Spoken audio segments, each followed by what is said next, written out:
Hello friends, welcome back to my channel Naisha little world में आपका स्वागत है। तो आज का ये जो है वो ब्लॉग नहीं होगा। आज मैंने वैसे भी कोई शूट नहीं किया है। नायशा ने मैंने अकेली इतना हैंडल कभी नहीं किया मम्मी के बिना। तो नायशा को हैंडल करते करते मैंने कुछ भी नहीं शूट किया। तो मैंने सोचा ब्लॉग नहीं है तो एक ये वीडियो हो जाए। ये वीडियो मैं आपके लिए इसलिए बना रही हूँ क्योंकि मैं आप सबको ये बताना चाहती हूँ कि मैंने नायशा पैदा होने से पहले कैसे कैसे एक्सपीरियंस फेस किए हैं, क्या क्या मैंने सब सरवाइव किया है, किस तरीके से, वो मैं आप सबको बताना चाहती हूँ। नायशा जब मैंने कंसीव किया था नायशा को, तो मुझे ये बिल्कुल भी आइडिया नहीं था कि मेरे साथ ऐसा कुछ हो गया है। और मैं अच्छे से अपनी एक्सरसाइज जिम वगैरह कर रही थी। फिर लॉकडाउन बढ़ता गया तो मैंने घर पे ही एक्सरसाइज करना स्टार्ट कर दिया। तो मुझे बिल्कुल भी पता नहीं चला 2 जून को, तब मेरे को अंदर से ऐसा लगना फील हुआ कि हाँ कुछ है। तो फिर मैंने ये चेक किया और मुझे पता चला कि हाँ वी आर प्रेग्नेंट। तो उसके बाद हम लोगों ने अपना फेज स्टार्ट किया, बहुत इन्जॉय किया। 6 मंथ तो एटलीस्ट मुझे पता ही नहीं चला था कि किस तरीके से मेरे 6 मंथ कंप्लीट हो गए। फिर उसके बाद एक्चुअली में सबसे बड़ी प्रॉब्लम तो मेरे साथ 6 मंथ के बाद स्टार्ट हुई। वो थी मेरे को ब्रीदिंग की प्रॉब्लम। मुझे सांस लेने में इतनी प्रॉब्लम स्टार्ट हो गई कि मैं मतलब उठते बैठते मैं उस चीज़ को कहते हैं ना फेस ही नहीं कर पा रही थी। वो मेरे साथ ऐसा हो रहा था और मेरी प्रॉब्लम होने लगी कि मैं कुछ दिन हॉस्पिटल में एडमिट होती थी, फिर डिस्चार्ज होती थी, फिर एडमिट होती थी, कभी डे केयर में एडमिट हो गई। इस कदर मैंने वो 3 महीने काटे हैं वो मैं जानती हूँ। और 6 मंथ तक तो एटलीस्ट मैं बिल्कुल ही अकेली थी। मैं और संजय ही थे।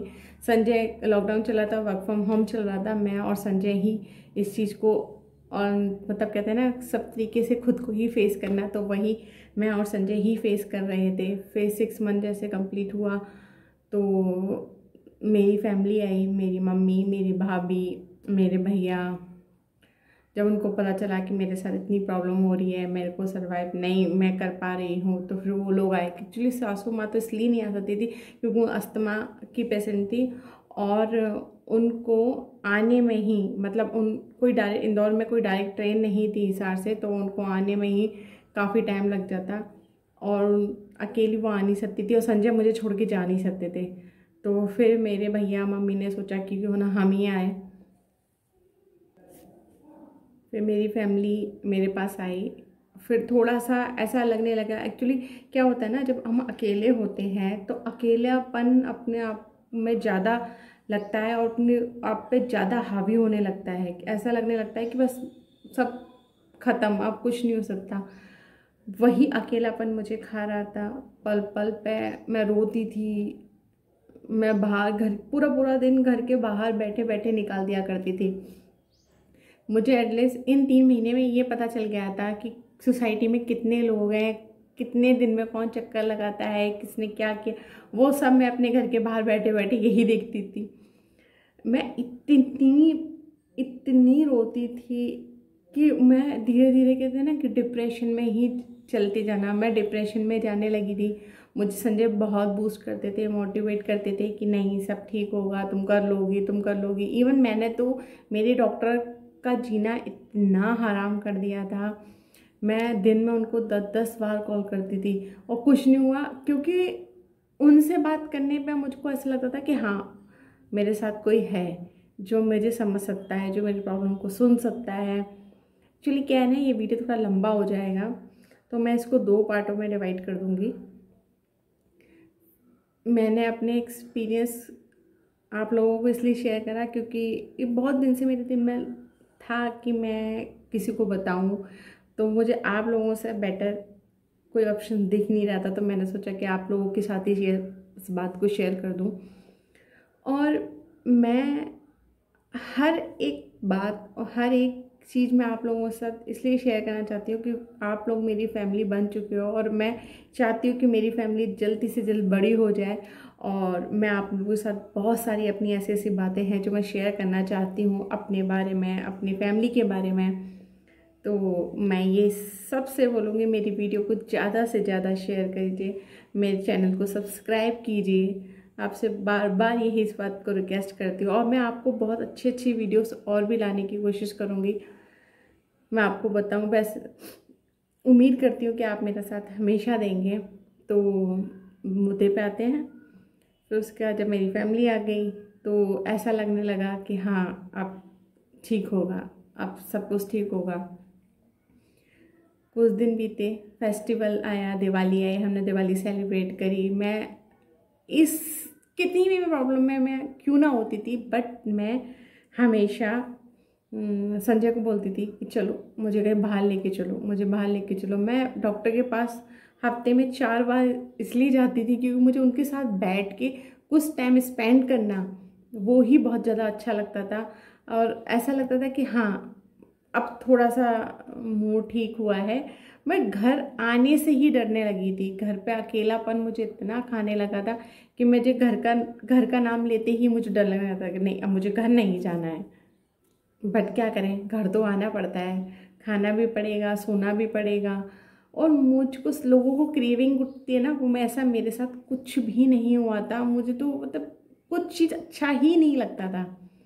मुझको इतनी डॉक्टर की डांट सुनने को मिलती थी, मुझे संजय की डांट सुनने को मिलती थी, मुझे बहुत कुछ मैं इस वजह से और डिमोटिवेट होती जाती थी कि मैं कुछ खा नहीं रही हूँ, मैं इवन दवाइयाँ कैल्शियम आयरन भी नहीं लेती थी। और ये तो ऊपर वाले की दुआ है मेरे पे कि मेरा बेबी इतना हेल्दी हुआ। बट मैंने कुछ भी मतलब ना ढंग से खाना, ना कुछ दवाइयाँ लेना। और डॉक्टर कहती थी, मैं उसको सुनती ही नहीं थी। तो मुझको मेरी डॉक्टर कहती थी कि पता नहीं नीलम, तुम पता नहीं कैसे अपने बेबी को लाओगी इस दुनिया में, मुझको कुछ समझ में नहीं आता। तुम दवाइयाँ प्रॉपर लेती नहीं हो, डाइट तुम लेती नहीं हो। फिर कहते हैं ना कि जब ऊपर वाला साथ दे तो फिर नीचे वाला तो कुछ भी नहीं बिगाड़ सकता। तो मेरा साथ हमेशा ऊपर वाले ने दिया है। मैं शुक्रिया अदा करती हूँ अपने ठाकुर जी का कि उन्होंने मेरा इतना साथ दिया और आज मैं भी हेल्दी हूँ, मेरा बेबी भी हेल्दी है। वक्त निकलता गया, मम्मी ने मेरी बहुत देख रेख करी, मेरी भाभी ने मेरी बहुत देख रेख करी।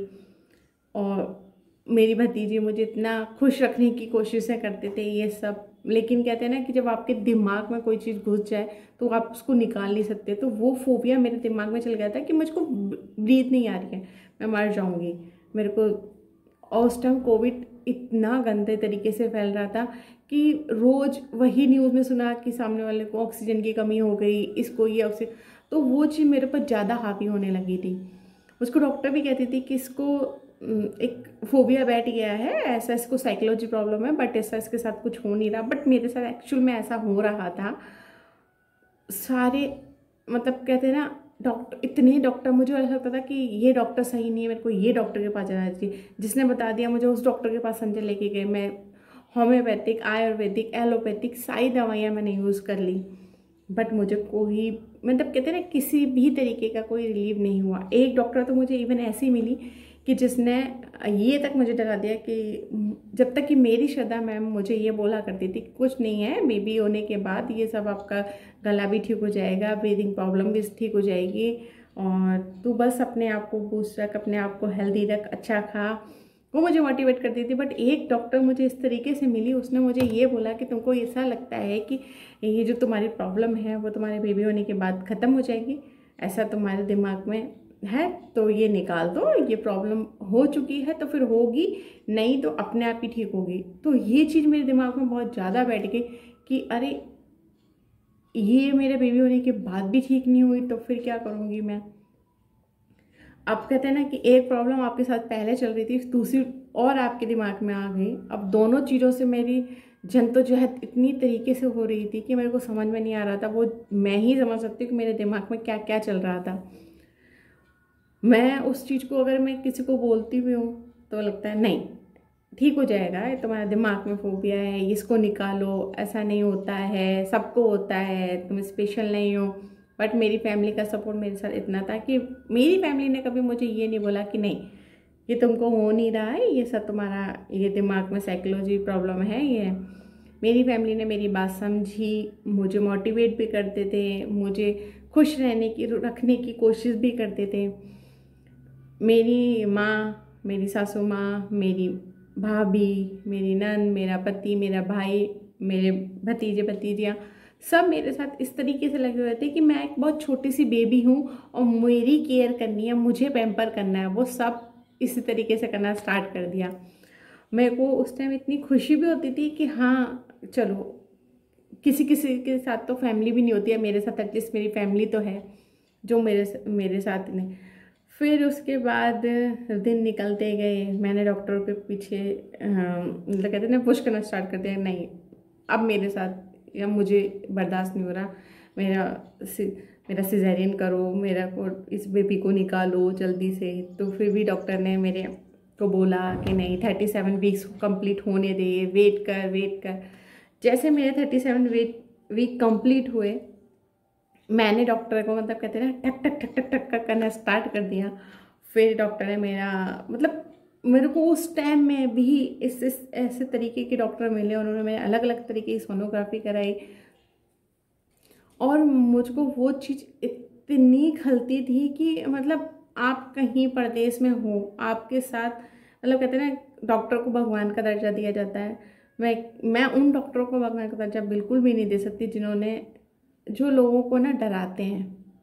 लेकिन मुझे उन सारे डॉक्टरों के बीच में एक डॉक्टर ऐसी मिली जिसने मुझे तो ऐसा बाद में ऐसा फील होता है जैसे उन्होंने मुझे अडॉप्ट कर लिया था। तो उन्होंने मेरा इतना साथ दिया, इतनी मेरी केयर करी। लेकिन कहते हैं ना मुझे उन पे भी ट्रस्ट नहीं होता था। मैं फिर भी दूसरों के डॉक्टर के पास जाती थी।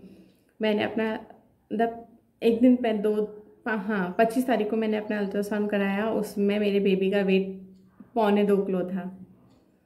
मैं डर गई थी कि ऐसा कैसे पॉसिबल हो सकता है, 1.25 किलो वेट है तो मेरा डिलीवरी तो पॉसिबल ही नहीं है। फिर मेरे को वापस से मैं श्रद्धा मैडम के पास गई, मैंने उनको बताया, उन्होंने मेरा दोबारा से सोनोग्राफी कराई। मेरी बेबी का 3 किलो वेट था।